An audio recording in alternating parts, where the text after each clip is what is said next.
세계에서 인구가 많은 나라를 떠올리라고 하면 대부분 중국이나 인도를 생각하실 겁니다. 실제로 중국과 인도의 인구는 각각 14억 명을 넘고 있습니다. 전 세계 인구가 약 80억 명인 점을 고려하면 이 두 나라만으로도 약 28억 명에 달하며 이 지역만으로 전체의 35% 가까이를 차지하는 셈입니다. 그렇다면 왜 하필 중국과 인도만 이렇게 인구가 많은 걸까요? 물론 두 나라 모두 국토가 넓다는 점도 있지만 그것만으로 설명되지는 않습니다. 인구가 많다는 건 그만큼 장점도 있지만 반대로 단점도 따릅니다. 이번 영상에서는 중국과 인도의 인구가 많은 배경과 이들이 안고 있는 문제점에 대해 살펴보겠습니다. 끝까지 시청하신다면 세계 인구 문제에 대한 이해는 물론 국제적인 시야와 지식의 깊이까지 더해지실 것입니다. 저희 채널은 이처럼 의미 있는 정보를 꾸준히 전달해드리고 있습니다. 유익하다고 느끼셨다면 나중에 채널 이름이 생각나지 않기 전에 꼭 구독 부탁드립니다. 그럼 본격적으로 시작해보겠습니다. 일본의 인구는 약 1억 2,600만 명입니다. 일본에서는 저출산과 고령화로 인해 인구가 줄고 있다는 이야기를 자주 듣게 되죠. 하지만 세계 전체로 보면 인구는 여전히 계속해서 증가하고 있는 상황입니다. 2022년 유엔이 발표한 바에 따르면 그해 11월을 기준으로 전 세계 인구는 80억 명을 돌파했습니다. 국가별로 살펴보면 2022년 말 기준 인구 1위는 약 14억 1,700만 명의 인도를 기록했고 그 뒤를 약 14억 1,220만 명의 중국이 이었습니다. 반면 3위를 차지한 미국의 인구는 약 3억 3,300만 명으로 인도와 중국과는 무려 10억 명 이상의 차이가 벌어져 있습니다. 이 수치만 보더라도 중국과 인도의 인구가 압도적으로 많다는 사실은 명확하게 드러납니다. 본격적으로 세계 인구가 급증하기 시작한 것은 19세기 이후였습니다. 산업혁명이 일어나면서 식량의 대량 생산이 가능해졌고 그로 인해 인구도 빠르게 증가하기 시작했습니다. 원래부터 인구 대국이었던 중국과 인도는 근대화가 늦어진 탓에 처음엔 느린 속도로 인구가 증가했지만 20세기에 들어 근대화가 본격적으로 추진되면서 인구도 폭발적으로 늘어나게 됩니다. 그렇다면 애초에 이 두 나라는 왜 그렇게 많은 인구를 갖게 된 걸까요? 그 핵심에는 지리적 요인이 있습니다.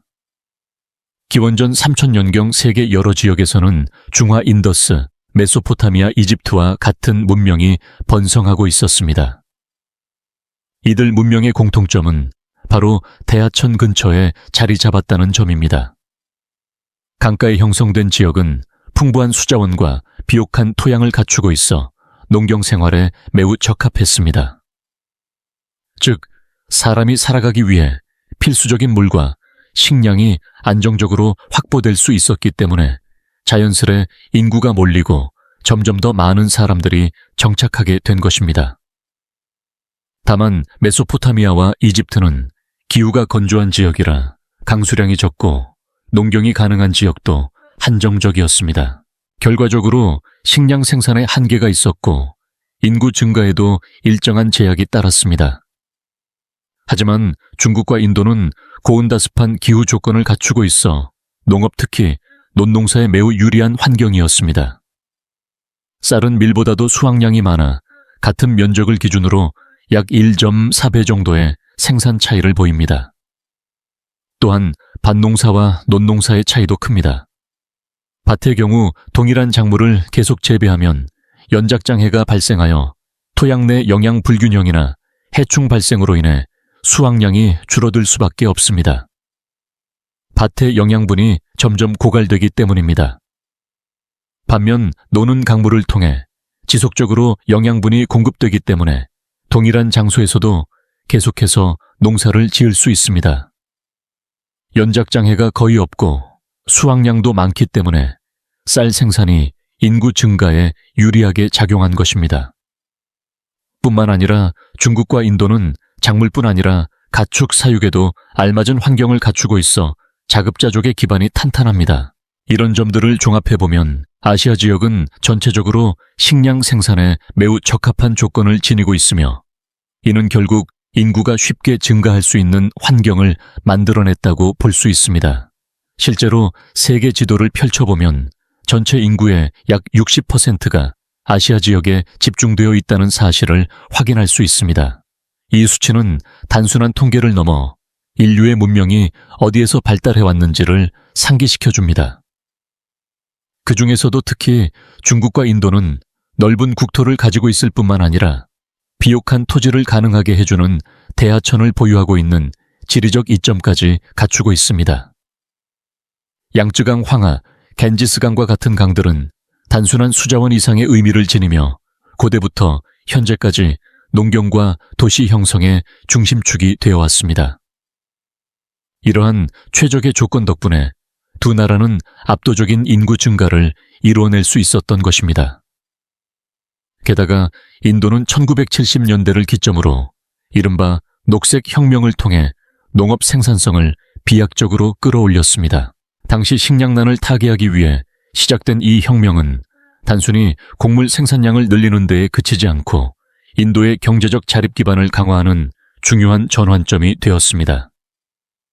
새로운 품종의 도입과 함께 현대적인 농법이 확산되면서 식량 생산량은 크게 증가했고 일부는 해외로 수출될 정도로 풍요로워졌습니다.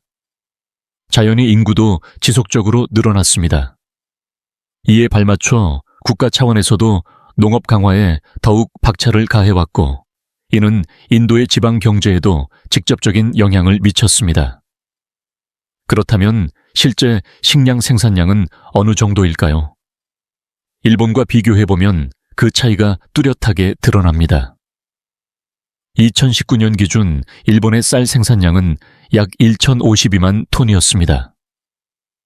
반면 중국은 무려 2억 톤, 인도는 약 1억 7천만 톤에 달했습니다. 수치만 놓고 보더라도 규모 자체가 전혀 다른 세계임을 알 수 있습니다.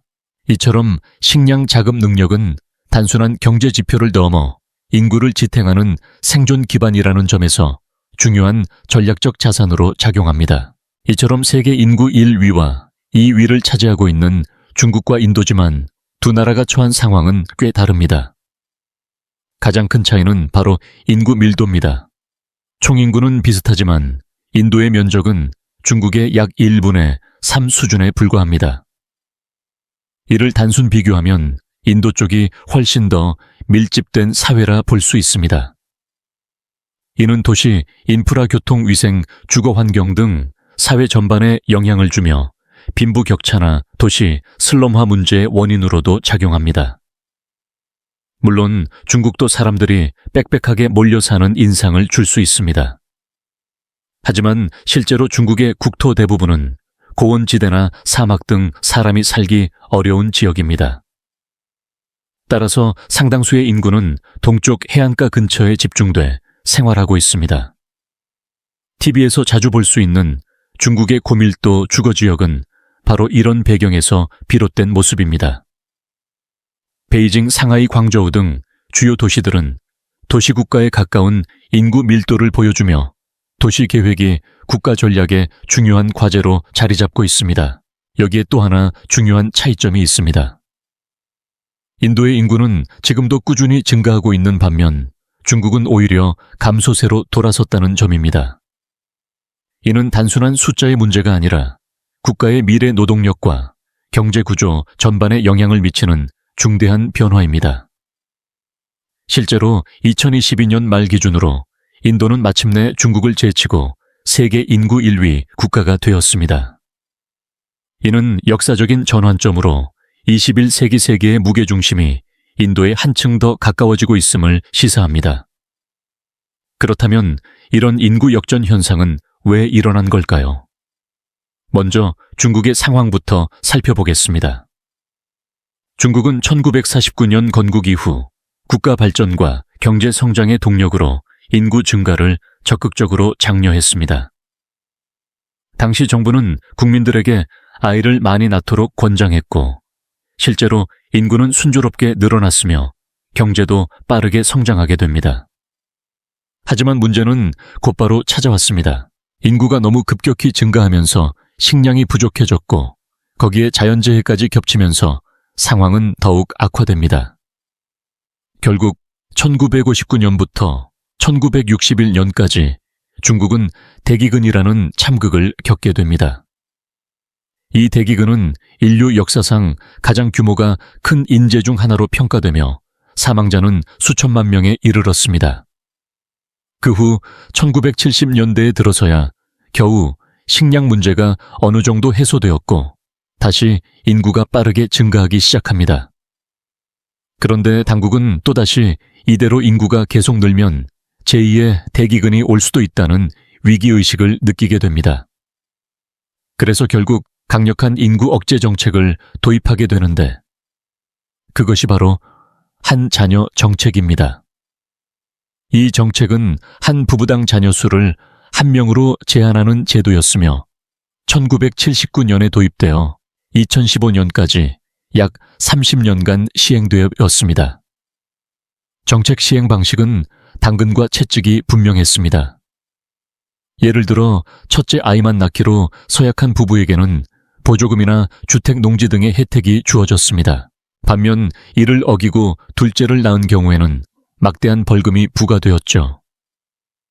이렇게 엄격한 정책은 결국 출산율을 급격히 낮추었고 현재 중국은 다시 고령화라는 또 다른 사회 문제에 직면해 있습니다. 반면 인도는 지금도 인구가 계속 늘고 있습니다. 그 가장 큰 배경은 빈곤입니다. 겉으로 보면 가난하면 인구도 줄어들 것 같지만 실제 현실은 오히려 정반대입니다. 가난한 가정일수록 더 많은 노동력이 필요하고 그 노동력을 충당하기 위해 아이를 많이 낳게 되는 구조인 것입니다. 이는 교육 수준, 사회 안전망 출산과 양육에 대한 인식 등 여러 복합적 요인과 연결되어 있으며 인도의 인구 증가세를 멈추기 어려운 현실적 배경이기도 합니다. 이 영상 끝까지 시청해 주셨다면 그리고 저희가 전한 이야기들이 조금이라도 도움이 되셨다면 댓글에 숫자 I를 남기시거나 지금 느끼시는 감정을 나눠주세요. 아직 구독하지 않으셨다면 구독 버튼과 알림 설정도 부탁드립니다. 여러분의 응원은 저희에게 정말 큰 힘이 됩니다. 여러분 덕분에 저희는 계속해서 중요한 역사 흐름을 탐구하고 기록하며 전할 수 있습니다. 시간이 지나며 잊혀졌지만 여전히 오늘날의 세상을 조용히 바꾸고 있는 이야기들을요. 우리 함께 과거에서 배우고 오늘을 비추는 여정을 계속 이어가요. 가난한 나라일수록 아이를 많이 낳는 이유는 단순히 노동력 때문만은 아닙니다. 의료 서비스에 쉽게 접근하지 못하기 때문에 태어난 아이가 모두 무사히 자라지 못하는 현실도 그 배경에 있습니다. 특히 저소득층 가정은 아픈 아이를 병원에 데려갈 여유가 없고 이로 인해 영양실조나 감염병 등으로 생명을 잃는 일이 아직도 흔하게 발생합니다. 그래서 혹시라도를 대비해 일부러 아이를 더 많이 낳는 문화가 남아있는 것이죠. 물론 현대에 들어서면서 인도 내 의료 시스템은 점차 개선되고 생존율도 눈에 띄게 높아졌습니다. 하지만 한 자녀 정책 같은 강력한 인구 제한 조치가 없기 때문에 과거처럼 많은 아이를 낳는 흐름이 여전히 이어지고 있습니다. 유엔의 발표에 따르면 현재 인도에서는 매일 6만 명이 넘는 아기가 태어나고 있다고 합니다.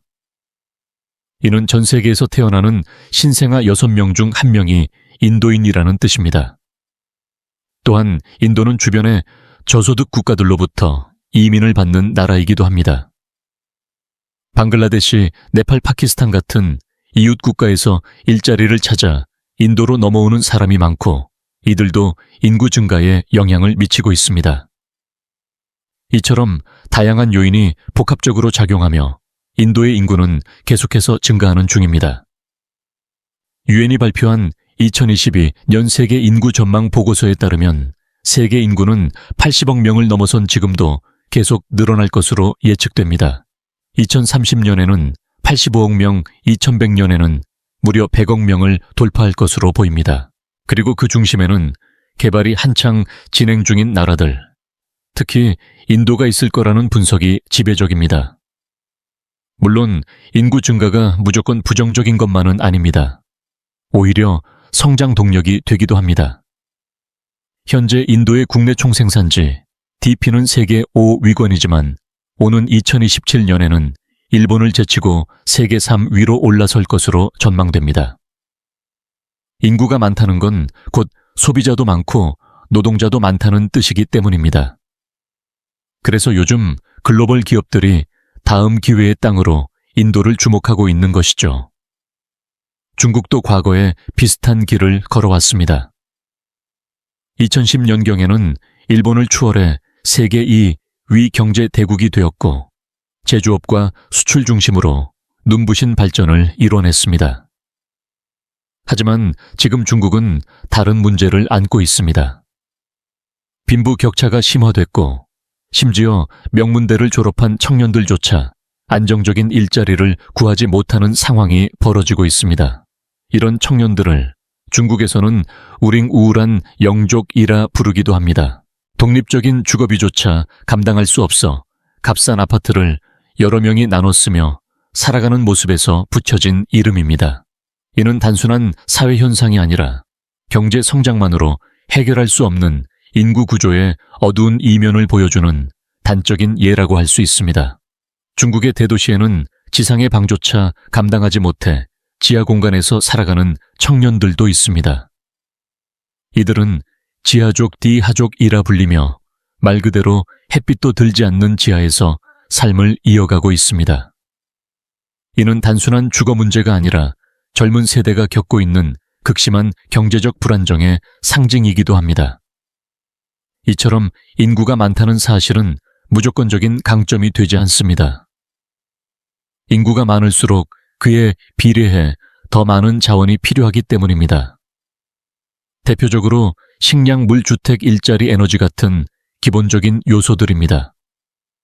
그런데 문제는 이 자원들이 무한하지 않다는 데 있습니다. 국토는 한정되어 있고 생산력에도 물리적 한계가 있습니다. 결국 인구가 너무 많아지면 1인당 배분 가능한 자원이 턱없이 부족해지고 이는 곧 가난한 계층의 확대로 이어지게 됩니다. 실제로 인도에서는 대도시의 인구가 몰리면서 도시 빈민가, 즉 슬럼화 현상이 심각해졌습니다. 급속한 인구 증가에 따라 도시 기반 시설, 주택 상하수도, 쓰레기 처리 시스템 등 이 감당하지 못하게 된 겁니다.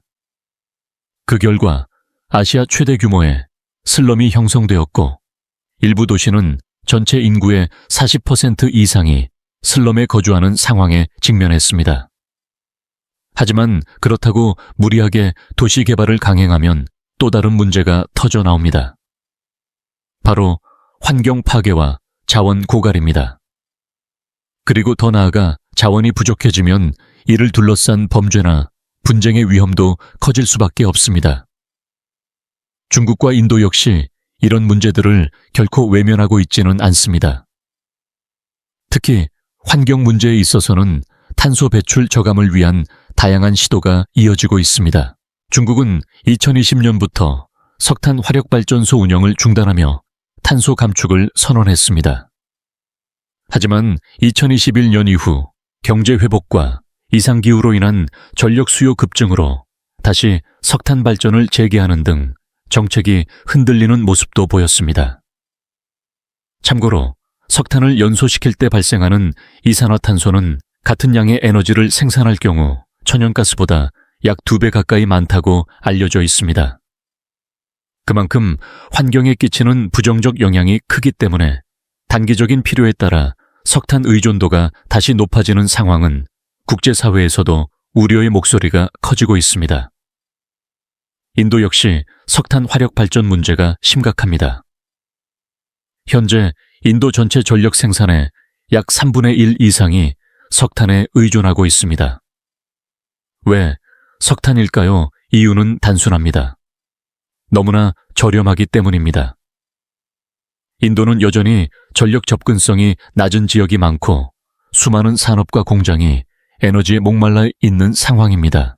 천연가스나 신재생 에너지로 전환하고 싶어도 인도처럼 엄청난 양의 에너지가 필요한 국가에서는 그 전환 비용 자체가 천문학적인 수준이 되어버립니다.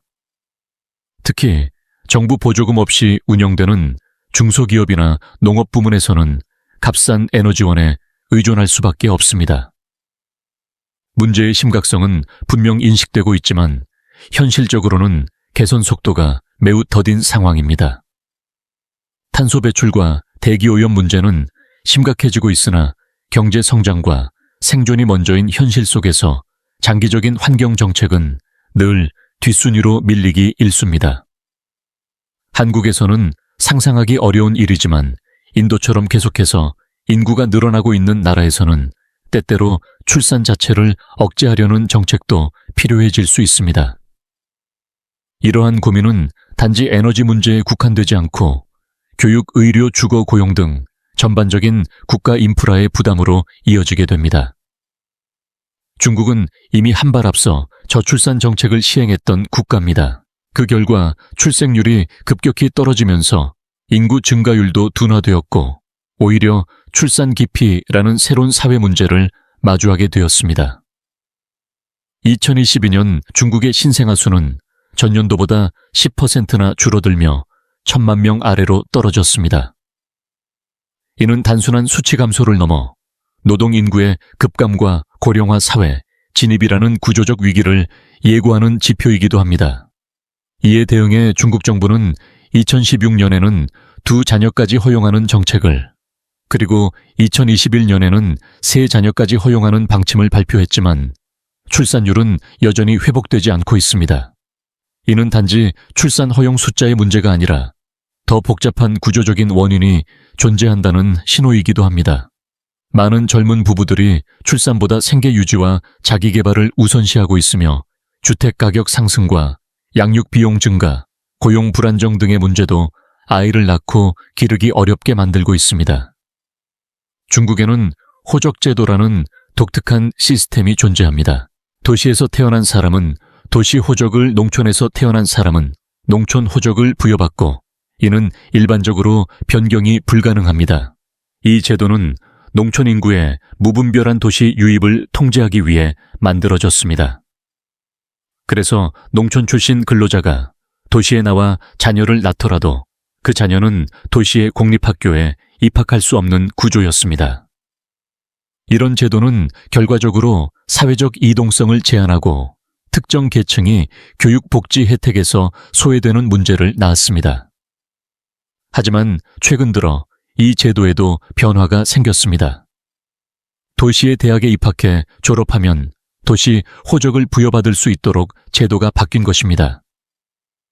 이는 분명히 긍정적인 변화지만 동시에 젊은 세대의 교육열을 더욱 자극하며 결과적으로 생활비가 훨씬 높은 도시로의 인구 집중을 가속화시키고 있습니다. 농촌 인프라가 여전히 취약한 상황에서 도시에 몰리는 경쟁은 치열해지고 결혼과 출산을 기피하게 만드는 또 다른 원인으로 작용하고 있는 것입니다. 특히 여성의 교육 수준과 경제적 자립도가 높아지면서 결혼과 육아를 인생의 필수 요소로 보지 않는 인식 변화도 그 배경에 자리하고 있습니다. 그렇다면 인도는 어떨까요? 사실 인도에서는 이미 1951년부터 인구 억제 정책의 일환으로 남성 대상의 정관 수술이 권장되어 왔습니다. 특히 1970년대에 이르러서는 당시 인디라 간디 총리와 그의 차남 산제이 간디가 주도해 2자녀 이상을 둔 남성 약 600만 명에게 강제적으로 수술을 받게 했습니다. 여성의 피임 수술까지 포함하면 당시 수술 건수는 무려 800만 건에 달한 것으로 알려져 있습니다. 문제는 그 방식이었습니다.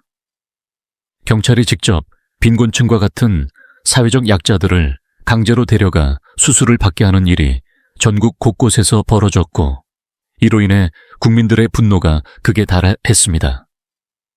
결국 인도 정부는 이 정책을 중단할 수밖에 없었습니다. 이러한 과거가 있기에 현재 인도에서는 인구 억제 정책에 대한 논의는 활발하지만 강제적인 접근은 사회적으로 매우 민감한 사안으로 받아들여지고 있습니다. 직접적인 개입은 점차 줄어들었고 대신 보다 우회적인 메시지가 사용되고 있죠. 예를 들어 2019년 독립기념일 연설에서 나렌드라 모디 총리는 가족의 규모를 작게 유지하는 것이 곧 애국심의 표현이라고 말했습니다. 또한 2021년 7월에는 우타르프라데시 주에서 자녀는 둘까지만 이라는 내용을 담은 권고 법안이 제안되기도 했습니다. 표면적으로 강제성은 없지만 분명히 인구 감소를 유도하려는 방향은 존재합니다. 하지만 인도의 인구 정책은 또 다른 구조적인 문제를 안고 있습니다. 바로 성별 선택에 따른 성비 불균형입니다. 여아보다 남아가 선호되는 문화가 여전히 뿌리 깊게 남아있기 때문입니다. 그 배경에는 다우리라고 불리는 전통적인 결혼 지참금 제도가 있습니다. 이 제도에 따라 신부 측이 신랑 측에게 금전이나 보석 등을 제공해야 하는데 그 액수가 평균적으로 가구 연소득의 12배에 달할 정도로 부담이 큽니다. 법적으로는 금지되어 있지만 여전히 인도 사회에 뿌리 내려 있어 많은 가정이 여아 출산을 꺼리는 결과를 낳고 있습니다. 이처럼 남아를 우대하는 문화적 인식이 여전히 강하게 남아있기 때문에 여아는 교육이나 복지 서비스의 기회조차 공평하게 받지 못하는 경우가 많습니다. 특히 농촌 지역에서는 그 격차가 더욱 심각하게 벌어지고 있으며 출생 전부터 선택을 강요받는 생명이 존재한다는 현실은 무겁게 다가옵니다. 성별을 이유로 한 낙태는 단순한 개인의 선택을 넘어서 한 사회의 구조적 차별과 연결되어 있기에 더욱 고민이 필요한 문제입니다. 이처럼 인도와 중국의 인구 문제는 단순히 숫자의 증가만으로 접근해서는 안 됩니다. 그 이면에는 환경오염, 성차별 교육, 불평등, 빈곤 등 복합적인 구조적 문제가 얽혀 있기 때문입니다. 특히 인구 밀집으로 인한 도시 슬럼화 공공인프라의 붕괴 청년층의 고용 문제까지 연쇄적으로 이어지며 단순한 사람 수보다 훨씬 복잡한 사회적 고민으로 확장되고 있습니다. 그래서 더더욱 인구 문제를 다룰 때는 경제, 사회, 문화, 환경 등 다양한 관점에서 균형 있게 바라보는 시각이 필요합니다. 그렇다면 인구가 줄고 있는 우리 대한민국은 괜찮을까요? 실제로 한국도 결코 예외는 아닙니다. 오히려 세계에서 가장 빠르게 인구가 감소하는 나라 중 하나로 꼽히며 저출산 고령화의 위기가 피부로 느껴지고 있습니다. 인구 감소가 왜 위험한지 또 어떤 문제로 이어지는지는 별도의 영상에서도 자세히 다루었으니 꼭 한번 참고해 보시길 권해드립니다. 국가 차원의 정책뿐 아니라 개인의 선택과 사회적 분위기 모두가 얽혀 있는 문제이기에 다양한 사례를 비교해보면 우리 사회의 문제점이나 우리가 지켜야 할 가치가 더 분명히 느껴지실 겁니다. 그렇게 생긴 깨달음은 단순한 정보가 아닌 당신의 관점이 됩니다. 그것은 정치에 대한 태도가 될 수도 있고 당신이 살아가는 삶의 방향성으로 이어지기도 합니다. 삶을 바라보는 눈이 바뀌는 순간 우리의 행동도 함께 바뀌기 시작합니다. 혹시 오늘 영상에서 느낀 점이나 생각난 것이 있다면 짧은 한 줄이라도 댓글로 꼭 남겨주세요. 그 기록이 이 영상을 보는 다른 분들에게도 큰 자극이 됩니다. 댓글 하나가 누군가의 관점을 바꾸는 시작점이 될 수 있습니다. 이번 영상은 여기까지입니다. 끝까지 시청해 주셔서 진심으로 감사합니다. 이처럼 남아를 우대하는 문화적 인식이 여전히 강하게 남아있기 때문에 여아는 교육이나 복지 서비스의 기회조차 공평하게 받지 못하는 경우가 많습니다. 특히 농촌 지역에서는 그 격차가 더욱 심각하게 벌어지고 있으며 출생 전부터 선택을 강요받는 생명이 존재한다는 현실은 무겁게 다가옵니다. 성별을 이유로 한 낙태는 단순한 개인의 선택을 넘어서 한 사회의 구조적 차별과 연결되어 있기에 더욱 고민이 필요한 문제입니다. 이처럼 인도와 중국의 인구 문제는 단순히 숫자의 증감만으로 접근해서는 안 됩니다. 그 이면에는 환경오염, 성차별 교육, 불평등, 빈곤 등 복합적인 구조적 문제가 얽혀 있기 때문입니다. 특히 인구 밀집으로 인한 도시, 슬럼화 공공인프라의 붕괴 청년층의 고용 문제까지 연쇄적으로 이어지며 단순한 사람 수보다 훨씬 복잡한 사회적 고민으로 확장되고 있습니다. 그래서 더더욱 인구 문제를 다룰 때는 경제, 사회, 문화, 환경 등 다양한 관점에서 균형 있게 바라보는 시각이 필요합니다. 그렇다면 인구가 줄고 있는 우리 대한민국은 괜찮을까요? 실제로 한국도 결코 예외는 아닙니다. 오히려 세계에서 가장 빠르게 인구가 감소하는 나라 중 하나로 꼽히며 저출산, 고령화의 위기가 피부로 느껴지고 있습니다. 인구 감소가 왜 위험한지, 또 어떤 문제로 이어지는지는 별도의 영상에서도 자세히 다루었으니 꼭 한번 참고해 보시길 권해드립니다. 국가 차원의 정책뿐 아니라 개인의 선택과 사회적 분위기 모두가 얽혀 있는 문제이기에 다양한 사례를 비교해보면 우리 사회의 문제점이나 우리가 지켜야 할 가치가 더 분명히 느껴지실 겁니다. 그렇게 생긴 깨달음은 단순한 정보가 아닌 당신의 관점이 됩니다. 그것은 정치에 대한 태도가 될 수도 있고 당신이 살아가는 삶의 방향성으로 이어지기도 합니다. 삶을 바라보는 눈이 바뀌는 순간 우리의 행동도 함께 바뀌기 시작합니다. 혹시 오늘 영상에서 느낀 점이나 생각난 것이 있다면 짧은 한 줄이라도 댓글로 꼭 남겨주세요. 그 기록이 이 영상을 보는 다른 분들에게도 큰 자극이 됩니다. 댓글 하나가 누군가의 관점을 바꾸는 시작점이 될 수 있습니다. 그리고 이 영상이 유익하셨다면 좋아요와 구독 버튼을 눌러주세요. 여러분의 응원이 앞으로의 영상 제작에 큰 힘이 됩니다. 이번 영상은 여기까지입니다. 끝까지 시청해 주셔서 진심으로 감사합니다.